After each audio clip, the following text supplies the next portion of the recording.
A retomada do julgamento do assassinato de Marielle Franco e Anderson Gomes, 8 anos após o crime que marcou o país e o mundo, será histórico. Nesta terça-feira, a primeira turma do Supremo Tribunal Federal começa a julgar os mandantes do crime que ocorreu em 14 de março de 2018. Os acusados são os irmãos Chiquinho Brazão, ex-deputado federal, e Domingos Brazão, ex-conselheiro do Tribunal de Contas do Rio de Janeiro. Os dois são apontados pela Polícia Federal como mandantes do atentado no centro do Rio de Janeiro. O julgamento também vai analisar o caso de outros 3 agentes públicos, incluindo o ex-chefe da Polícia Civil do Rio de Janeiro, Rivaldo Barbosa de Araújo Júnior, que é acusado de ser o mentor intelectual dos assassinatos. O Ministério Público também quer a condenação do policial militar Ronald Alves Pereira e do ex-assessor do TCE do Rio, Robson Calixto da Fonseca.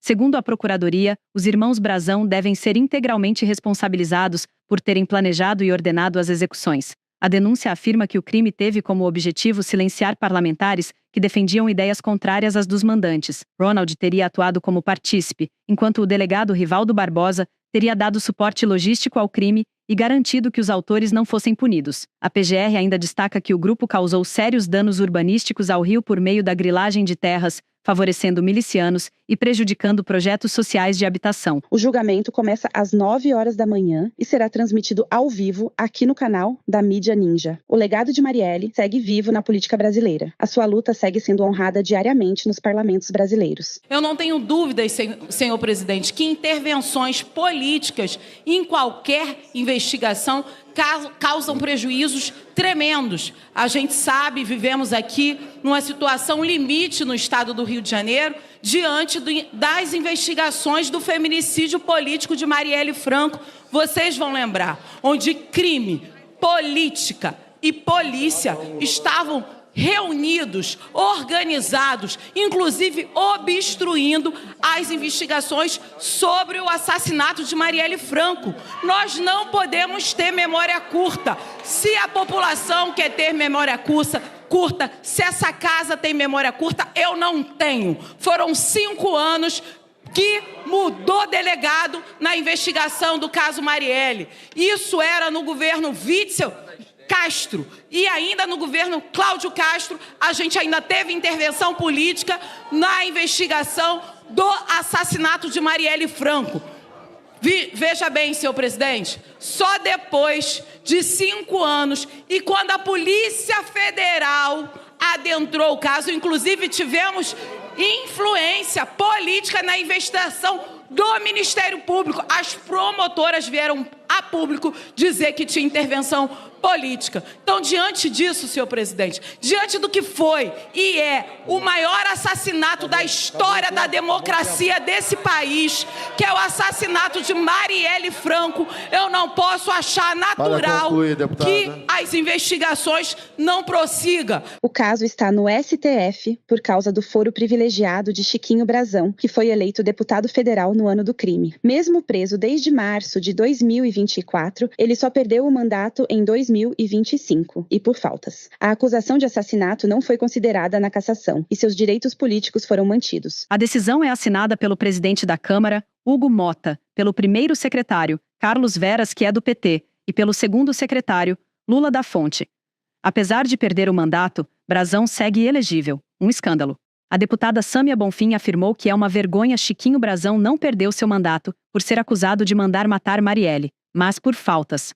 Para ela, o significado é óbvio: preservar seus direitos políticos e preservar seus colegas parlamentares, para que não passassem pelo constrangimento de colocarem suas digitais na sua cassação. São os mesmos que querem caçar Glauber e anistiar golpistas. Aos amigos, tudo. Aos que incomodam, o rigor da injustiça. Escreveu. Na época, a ministra da Igualdade Racial, Aniele Franco, comentou a manobra para livrar Chiquinho Brazão. Para a Aniele, a cassação de Brazão preocupa por ter sido justificada por faltas e não pela acusação de envolvimento no assassinato. Na noite de ontem, um dos supostos mandantes do assassinato da minha irmã perdeu seu mandato na Câmara dos Deputados. Apesar de ser um passo importante para a justiça e para a democracia brasileira, nos preocupou muito que as motivações por trás dessa cassação sejam apenas justificadas por faltas e não pela acusação de um possível envolvimento em um assassinato tão vil, tão cruel como que foi o da Marielle e do Anderson. A manutenção dos direitos políticos de quem mandou matar Marielle é um desrespeito com a sociedade e está exposto assim na nossa cara, né? Por isso que a gente segue fortalecendo a democracia, acreditando na justiça e, com certeza, no devido processo legal. Sim, também, como seguirei lutando para que a memória e o legado de Marielle e Anderson continuem sendo defendidos nesse país e no mundo, e que os responsáveis por esse crime sejam devidamente responsabilizados. O deputado Chico Alencar também denunciou a manobra e pediu que o acusado fosse devidamente responsabilizado. O querido, amado Papa Francisco dizia que a política institucional é também a forma mais elevada do amor ao próximo. Por isso, nela não devem caber o engodo, a mentira, a falsidade, a trapaça, a hipocrisia. Eu me relembro dessas palavras muito sábias para dizer que, no caso específico que alguns têm levantado aqui, de que nós esquecemos de Marielle Franco, que é rigorosamente impossível para quem conviveu com ela, Marielle, vereadora do PSOL, barbaramente executada por uma trama macabra que tem como acusados por mandantes Domingos Brazão e Chiquinho Brazão, e que agora, diante da transferência de Chiquinho Brazão para uma prisão domiciliar, com tornozeleira e várias restrições, nós nada falamos. Ora, nós queremos dizer que estamos insistindo, tanto com o presidente Arthur Lira, à época, como agora com o presidente Hugo Mota, para que traga para esse plenário, para a ordem do dia, a proposta de cassação do mandato de Chiquinho Brazão. E vamos votar a favor dela. Já se passam meses, isso é um absurdo, Sua Excelência continuar como excelência e com o nome constando ali no plenário, recebendo por isso. Na verdade, a liberação para a prisão domiciliar de Chiquinho Brazão se deveu, como vimos, a gravíssimos problemas de saúde cardíacos. O laudo médico diz que ele pode sofrer um infarto a qualquer momento. Não somos nós que vamos dizer que ele tem que continuar em condições não adequadas para a sua sobrevivência. Não queremos a morte, mas sim a sua condenação política aqui na casa desde já e na justiça quando for o momento, esperamos que em breve. O deputado Guilherme Boulos pediu justiça por Marielle e Anderson Gomes. Para Boulos, a decisão foi uma saída conveniente, articulada para manter seus direitos políticos e poupar o desgaste de quem tem rabo preso com ele. É uma vergonha que ele esteja elegível. Nós seguiremos em busca de justiça, escreveu. A deputada Célia Chacriabá informa que a luta por justiça continua. Chiquinho Brazão perdeu o mandato por faltar às sessões, não por mandar matar Marielle Franco e Anderson Gomes. Não é a justiça que queríamos. Queríamos que o plenário o cassasse, com todos os direitos políticos, para que jamais voltasse ao poder. Seguimos na luta por justiça, afirmou. Os executores do assassinato, Rony Lessa e Elcio Queiroz, estão presos desde 2019. Eles foram julgados e condenados em outubro de 2024. Foram 2 dias de julgamento, muitas horas de argumentações e depoimentos de todas as partes envolvidas. O primeiro dia foram mais de 13 horas de sessão no Tribunal de Justiça do Rio de Janeiro. O segundo dia, mais de 8 horas para chegar no veredito do júri popular. A argumentação da promotoria e da defesa foi em torno do tamanho das penas dos executores do assassinato, pois era certa a condenação. Então a juíza leu o veredicto final do júri. Vou anunciar para todas as pessoas presentes o resultado do julgamento, que já é público. Mas antes quero agradecer aos senhores jurados, que aqui hoje representaram toda a população da cidade do Rio de Janeiro. O júri é uma democracia. Democracia esta que Marielle Franco defendia. Aqui prevalece a vontade do povo em maioria. Aqueles que atuam como jurados nada recebem. Prestam um serviço voluntário, gratuito, representando a vontade do povo no ato de julgar o semelhante que é acusado de ter praticado um crime tão grave que é querer tirar a vida da outra pessoa. Portanto, senhores jurados, obrigada em nome do Poder Judiciário. Obrigada em nome da população da cidade do Rio de Janeiro. A sentença que será lida agora talvez não traga aquilo que se espera da justiça. Talvez justiça, que tanto se falou aqui, fosse que o dia de hoje jamais tivesse ocorrido.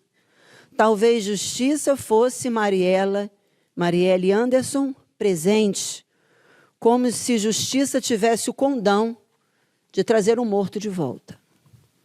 Então, dizemos que vítimas do crime de homicídio são aqueles que ficam vivos, precisando sobreviver no esgoto que é o vazio de permanecer vivo sem a vida daquele que foi arrancado do seu cotidiano.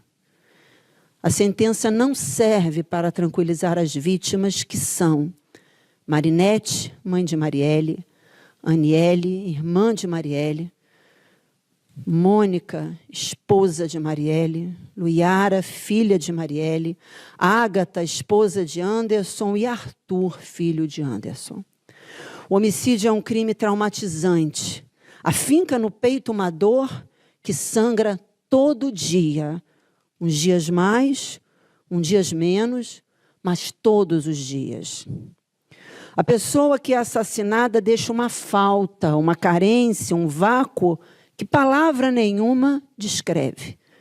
Toda a minha solidariedade do Poder Judiciário às vítimas.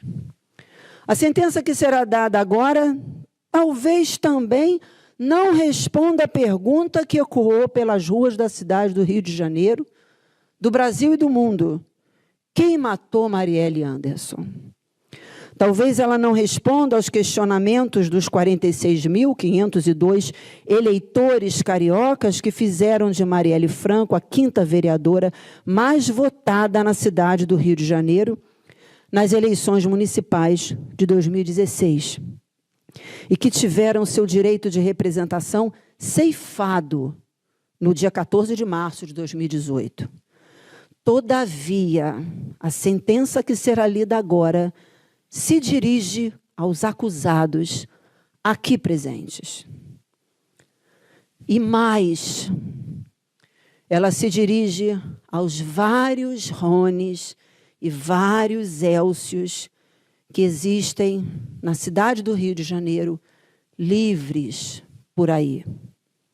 Eu digo sempre que nesses 31 anos que eu sirvo ao sistema de justiça, nenhum de nós do povo nunca saberá o que se passou no dia de um crime. Quem não estava na cena do crime, não participou dele, nunca sabe o que aconteceu. Mesmo assim, o Poder Judiciário e hoje os jurados precisam julgar o crime com as provas que o processo apresenta. E trazer as provas para o processo, para os jurados, é árduo. Porém, com todas as dificuldades e todas as mazelas de investigar um crime, o Ministério Público do Estado do Rio de Janeiro denunciou os acusados. Eles foram processados e tiveram garantido o seu direito de defesa e foram julgados. Por anos, exercendo a plenitude do direito constitucional de autodefesa, os acusados juraram inocência, pondo a todo tempo em dúvida a prova trazida contra eles. Até que um dia, no ano passado, 2023, por motivos que de verdade a gente jamais vai saber, o acusado Élcio fez a colaboração premiada e depois o acusado Rony a fez também. Os acusados confessaram a execução e a participação no assassinato da vereadora Marielle Franco. Por isso, fica aqui para os acusados presentes e serve para os vários Rones e vários Élcios que existem por aí, soltos, a seguinte mensagem. A justiça, por vezes, é lenta, é cega, é burra, é injusta, é errada, é torta, mas ela chega. A justiça chega mesmo para aqueles que, como os acusados, acham que jamais vão ser atingidos pela justiça. Com toda a dificuldade de ser interpretada e vivida pelas vítimas, a justiça chega aos culpados e tira deles o bem mais importante depois da vida, que é a liberdade. A justiça chegou para os senhores Rony Lessa e Élcio de Queiroz. Os senhores foram condenados pelos jurados do 4º Tribunal do Júri da capital. 78 anos e 9 meses de reclusão e 30 dias multa para o acusado Rony. 59 anos de prisão e 8 meses de reclusão, 10 dias multa para o acusado Elcio. Saem os 2 condenados a pagar até os 24 anos do filho de Anderson Gomes, Arthur, uma pensão. Ficam os 2 condenados a pagar juntos R$ 706 mil de indenização por dano moral para cada uma das vítimas: Arthur, Ágata, Luiara, Mônica e Marinete. Condena os acusados a pagarem as custas do processo e mantém a prisão preventiva deles, negando o direito de recorrer em liberdade.